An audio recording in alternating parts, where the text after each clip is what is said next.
To us by Kansas Governor Kathleen Sebelius. Here's Governor Sebelius. Good evening. I'm Kathleen Sebelius, Governor of the state of Kansas, and I'm grateful for the opportunity to speak with you tonight. I'm a Democrat, but tonight it really doesn't matter whether you think of yourself as a Democrat or a Republican or an independent or none of the above. Instead, the fact you're tuning in this evening tells me that each of you is, above all, an American, first.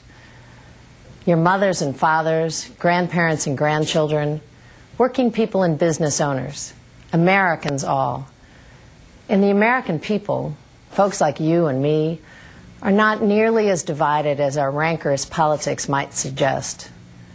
In fact, right now, tonight, as the political pundits discuss the president's speech, chances are they'll obsess over reactions of members of Congress. How many times was the president interrupted by applause? Did Republicans stand? Did the Democrats sit? And the rest of us will roll our eyes and think, what in the world does any of that have to do with me? And so I want to take a slight detour from tradition on this State of the Union night. In this time, normally reserved for a partisan response, I hope to offer something more, an American response, a national call to action on behalf of the struggling families here in the heartland and across this great country, a wake-up call to Washington on behalf of a new American majority that time is running out on our opportunities to meet our challenges and solve our problems. Our struggling economy requires urgent and immediate action, and then sustained attention. Families can't pay their bills. They're losing their jobs, and now are threatened with losing their homes. We heard last week, and again tonight, that Congress and the President are acting quickly on a temporary targeted stimulus package. That's encouraging. But you and I know that a temporary fix is only the first step toward meeting our challenges and solving our problems.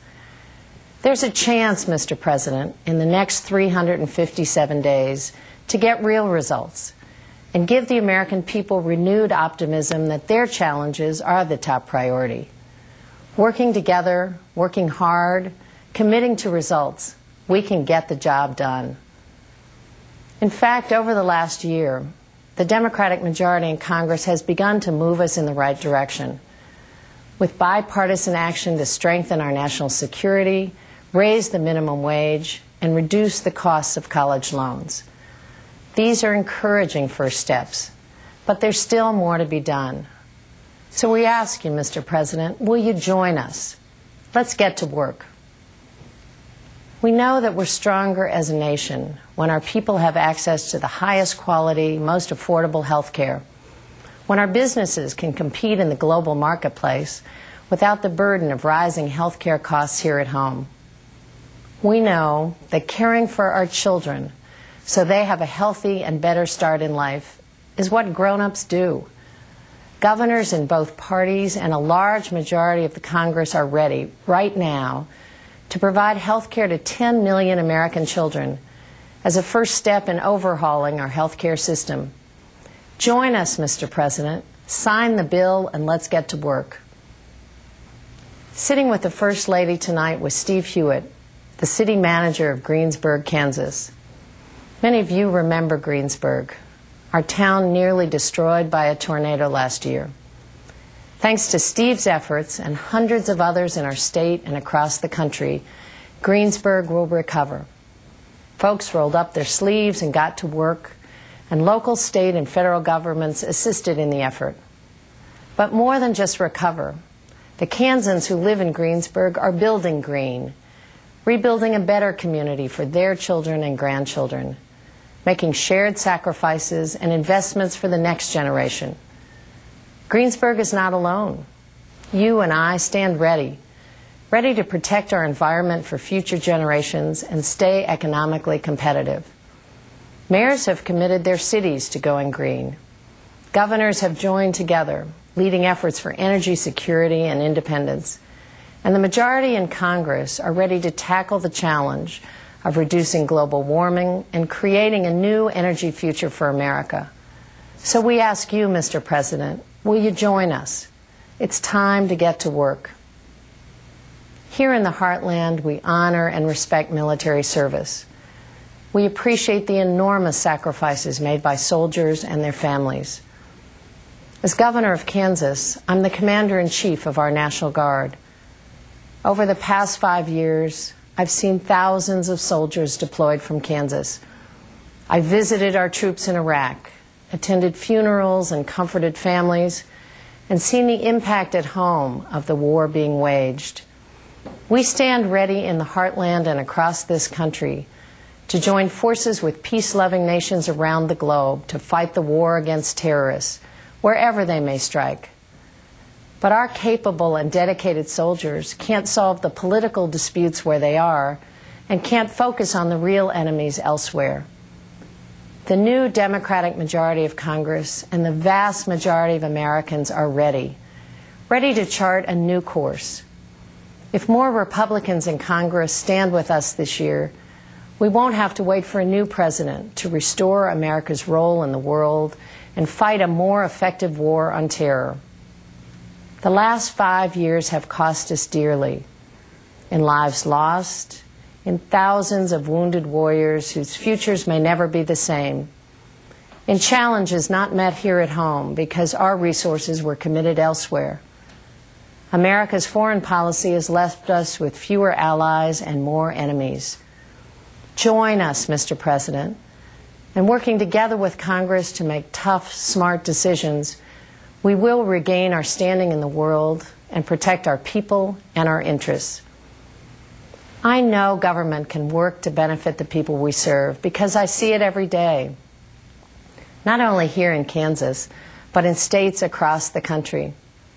I know government can work, Mr. President, because like you, I grew up in a family committed to public service. My father and my father-in-law both served in Congress, one a Republican and one a Democrat. They had far more in common than the issues that divided them. A love for their country that led them from military service to public service, a lifetime of working for the common good, making sacrifices so their children and grandchildren could have a better future. They are called the greatest generation. But I believe, like parents across America, that our greatest generations are still to come, that we must chart a new course at home and abroad to give our future greatest generations all the opportunities our parents gave us. These are uncertain times, but with strength and determination, we can meet the challenges together. If Washington can work quickly together on a short-term fix for families caught in the financial squeeze, then we can work together to transform America. In these difficult times, the American people aren't afraid to face difficult choices, but we have no more patience with divisive politics. Tonight's address begins the final year of this presidency, with new leaders on the horizon and uncertainty throughout our land.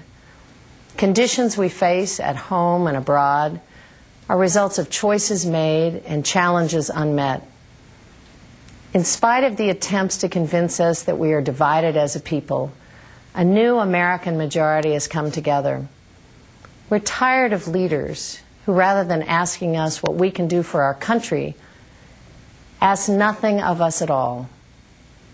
We're Americans sharing a belief in something greater than ourselves, a nation coming together to meet challenges and find solutions, to share sacrifices and share prosperity, and focus once again not only on the individual good, but on the common good. On behalf of the new American majority, the majority of elected officials at the national, state, and local level, and the majority of Americans, we ask you, Mr. President, to join us.